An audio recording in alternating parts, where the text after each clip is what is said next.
Hello, ladies and gentlemen. Actually, I don't remember which one. Hold up. 1, 2, 3, 4, 5, 6, 7th part, I guess. Yeah, 7th part of this tutorial is on. Let's just start it like immediately. So, our next step is to obtain golden Greatsword. And it is hidden in another dungeon that is right behind the stone sword key. We need to run past this crab. And we need to go right here. And this cave was an octopus. Like, we want to activate it. You will waste 2 stone sword keys right here. That's why we pretty much need 5 in a run. And here is the cave of the Forlorn.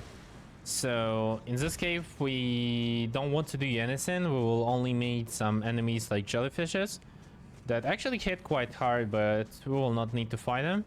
The only guy that we will need to fight here is Misbegotten Warrior, and that's definitely the most dangerous one out of all 3 of them, because we fight one at the beginning, the Leonine Misbegotten, and the one we fought in the previous part of the tutorial. He was the easiest one for sure. This one is definitely the hardest one because he hits quite hard. He can 2-shot you at this point, and you cannot 1-shot him for sure. And yeah, that's what happened with jellyfishers, so just make sure to make your way right here without any troubles, if you can avoid them somehow.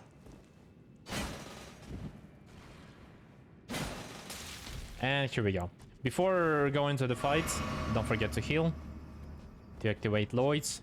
Enter the fight, you will have time to use Archaea, and here is Misbegotten Warrior. You'll be lucky if he starts running to you. But this attack is really bad. This attack is like really bad.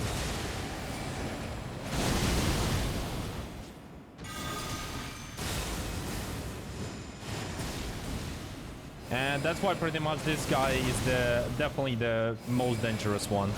Because as you can see, his attacks are way more painful and way more dangerous. So yeah, make sure not to trigger those, and don't be that greedy. Like, if he's really close to you and if he jumps to the side as he did right now, make sure to manually lock off and manually aim your laser before actually it is released.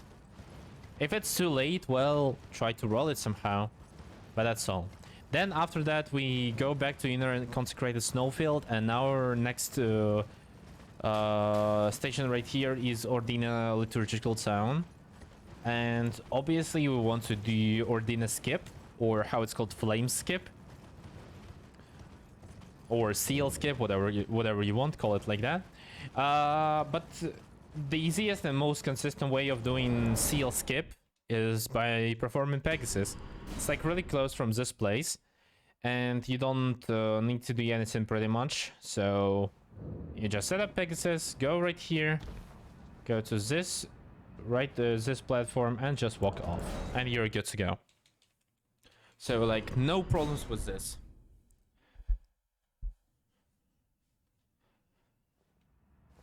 After that, you just jump back, activate your Pegasus, climb up right here, stop right here to lower speed, and here we go. As you can see, no problems entirely.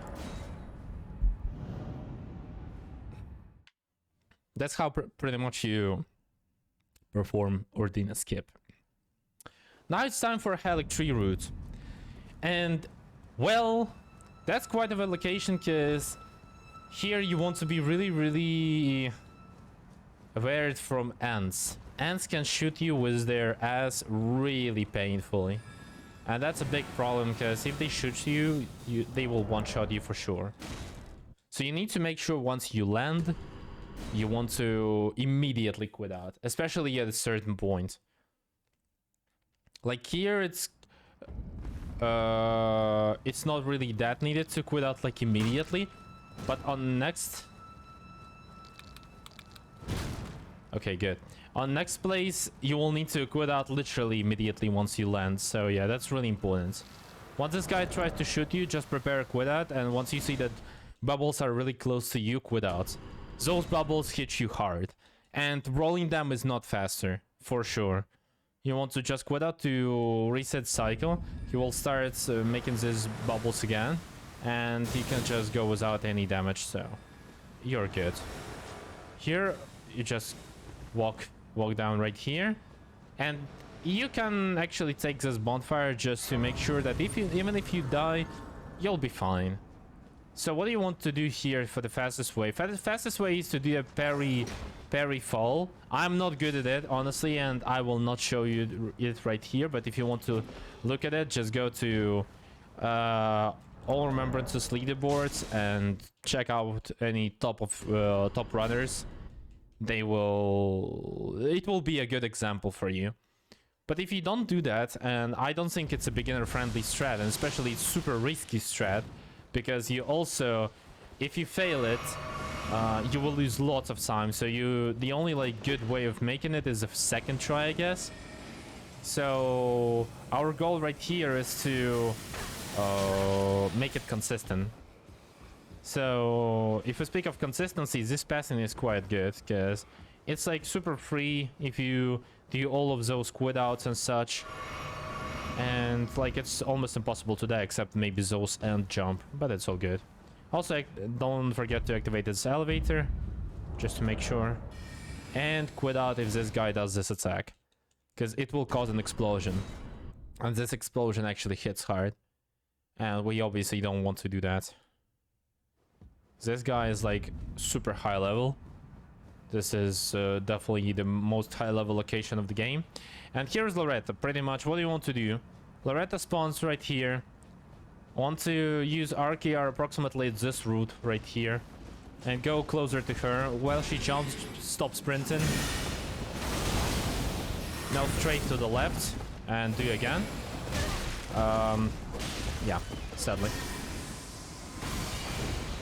It's better to do attack if you can, but if you cannot, sadly you will need to only survive. After this attack, she has a huge cooldown, so if you can punish her, better to do that right now, after this glaive slashes. If you need any time to recharge your RKR or something like that, perfect time to do that behind the walls as I did right now. And I will try to show you one attack, I hope she does that. Because there is one attack that you can strafe in a good way. She's not doing it. Okay, whatever. But the problem is that if she does some sort of like a glaive slash with a preparation, it will be 3 times slash in the second phase. You can strafe first 2 slashes. That's what you need to remember. Like, also, don't forget that Roger's armor has a quite good resistance to magic, so pretty much Loretta fight is not as dangerous, but also at the same time, her physical attacks can hit you hard, so don't forget about it. We use our second soul right here in elevator, because that's perfect time. And we go to the Haligtree. Alpha, Brace of the Haligtree, exactly. And right here is our next grace that we'll need to pick up. Make sure to roll from the stack a bit earlier. It feels like it's slow, but it's actually not as slow as it seems. And also, I would not recommend to go with this HP. I just realized it, and it was actually quite good decision, because we'll need to make one jump that will be actually quite dangerous with our HP level. So make sure to go back to the prey room. And instead of resting there, just warp there, and it will be a way easier way to rest on the bonfire. So you just quit out and warp. So now we go here. Do a plunge attack, because we need to lower cooldown. Jump on those fans. Jump on this platform. And now all we need to do is jump right here. Once we land, we'll quit out. Because this guy to the right will be reset on his default position. Like it will be quite far from us. And our next step is this item. And this item is our Titan Slab, or how it's called, Ancient Dragon Smithing Stone. So pretty much plus 10.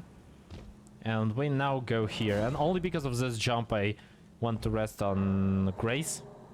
Because this jump is, as you can see, is quite painful and long.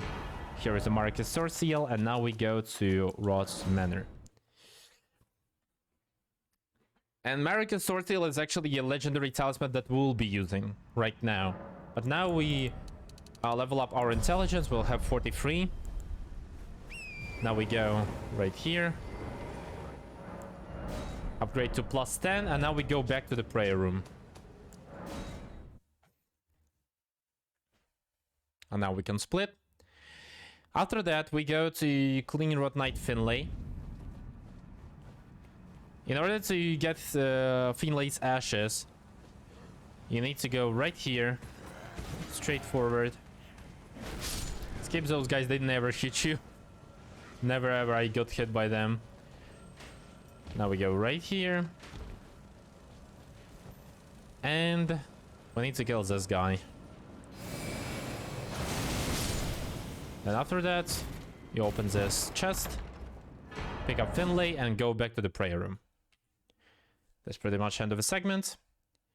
Now we go for Dragoncrest Talisman. Now that's the time to finally activate the elevator to Malenia. Because Dragoncrest Talisman is right next to Malenia, pretty much. Like, it's way closer than all other stuff that was before. So we jump on fence, we jump again right here. And now you want to crouch, and you want to just walk approximately from the middle and down to the shaft. And now you will see what happens. We activate the elevator with our dead body.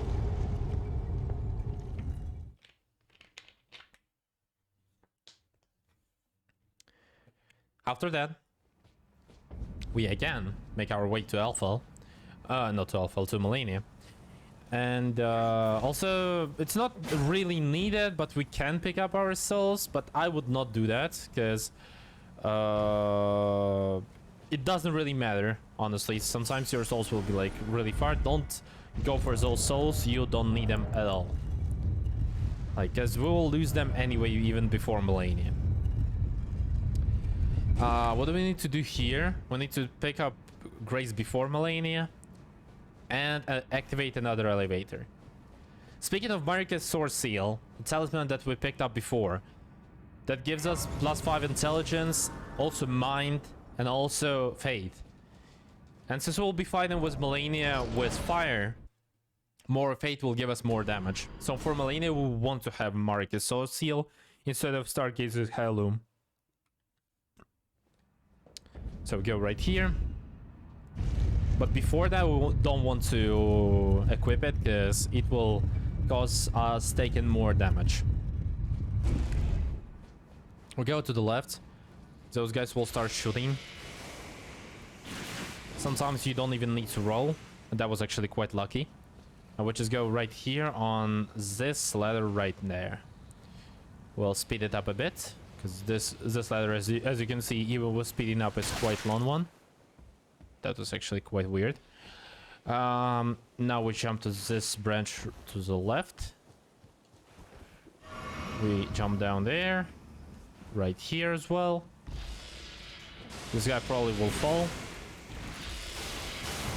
That doesn't really matter. We just need to pick up this Dragoncrest Greatshield, and that's all. And even if we die right here, it's not a big deal at all.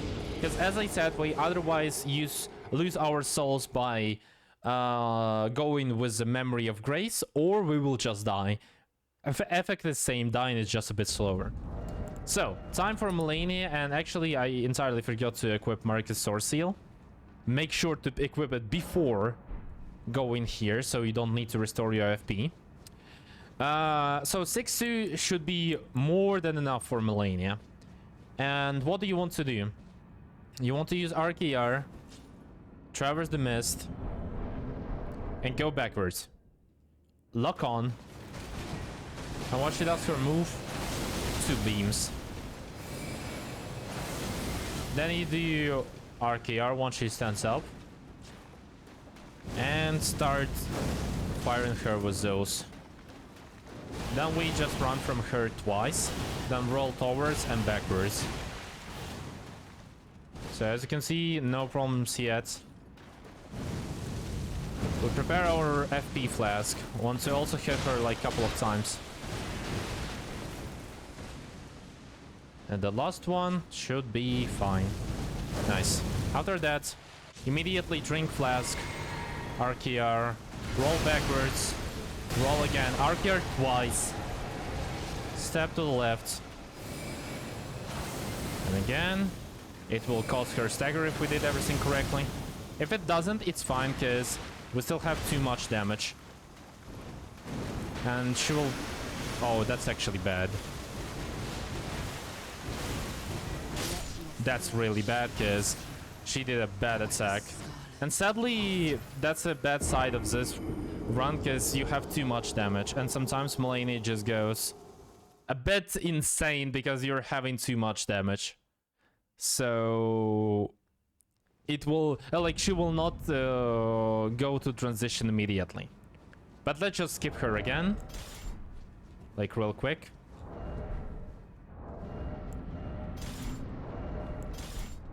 So we'll not waste our time.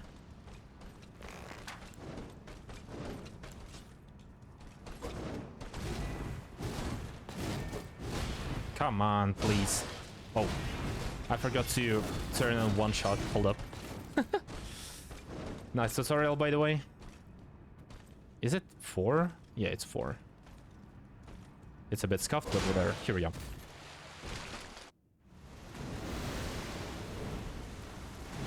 Okay, so we'll roll backwards, roll again, RKR twice.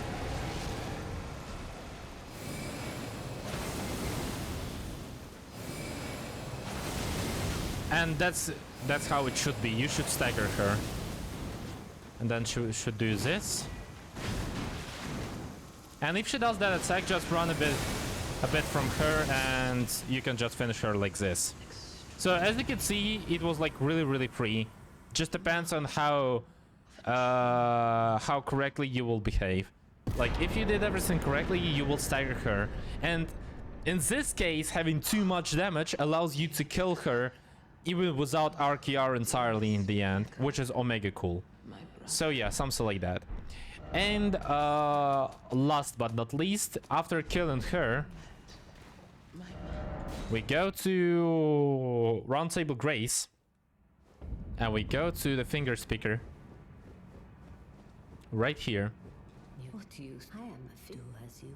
We skip to her dialogues, take hand of Malenia, and we go to the bonfire that's called Across the Roots, right here. Then, after that, we level up our vigor and intelligence. We level up our vigor up to something like 40. You can level up to 44. I started doing this with 39 or something like that. Other level ups you can waste on intelligence. Then after it, we activate the Spectral Steed. And now we go down, because that's the time for one more legendary talisman that is called Moon of Nokstella. And in order to get it, we'll need to go to that coffin on the border of the map. The border of the waterfall right in front of us. So pretty much we're making our way right here. And we're resting the coffin here. By default, you will be aggroed here for some reason by gargoyles, so your stamina will start draining as well. Just quit out and you will not get these problems at all. And since this location will be just... it's firstly not as high level as it was before.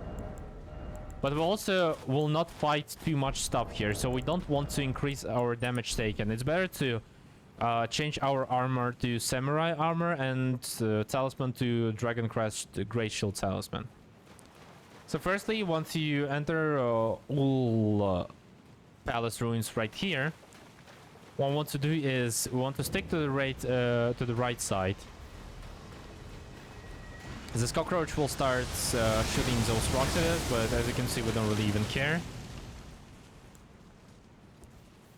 And we'll want to go right here. Jump right there. And heal off the ledge.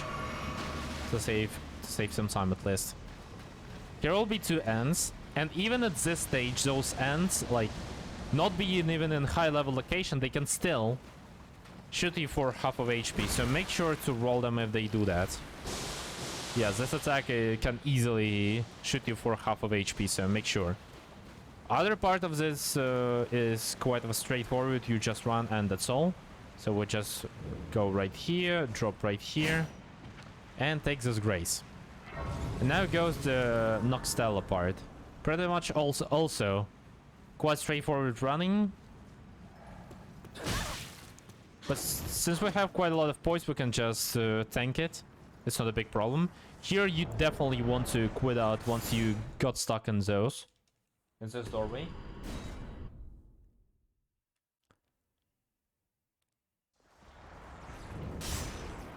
Perfect. Now we turn to the left.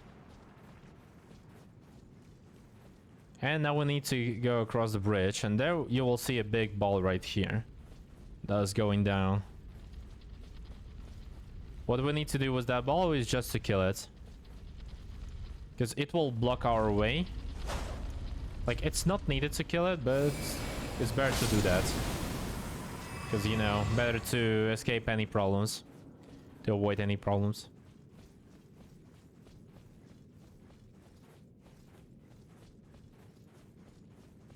Now we go right here.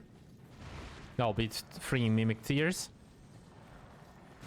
And we'll skip this huge stairs. There will be 1 more this NPC and 2 Mimic Tears. But just to avoid them, we go straight to the chest. Doesn't really matter how they hit us. We just quit out at the chest. After a quit out, we pick up Moon of Nokstella and warp back to the same grace that we took before. Now, that's not the end. That's the end of a segment, but that's not the end of Nokstella. Last thing that we will need to do at Nokstella, I will skip this part a bit. We'll need to go and jump right here. You just jump wherever you want, pretty much. You just need to die, because there is a stake of Marika skip. Yeah, we'll need to go to this area, because there is a boss here. We use stake of Marika.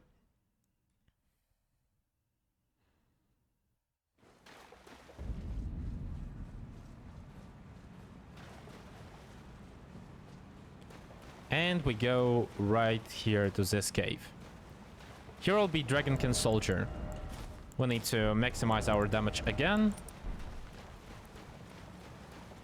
But I would recommend here Stargazer Heirloom. Because next boss will be Elemer of the Briar. As well. So we will not need Marika Soreseal. We go to its right leg and shoot it. And here you go. No problems at all.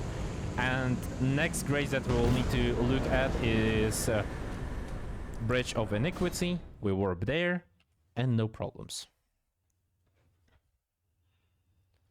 So yeah, something like that. So I think we can end this part on this, because next will be Elemer of the Briar, and I guess almost the end of NG, maybe up to Malenia. We will see how it goes.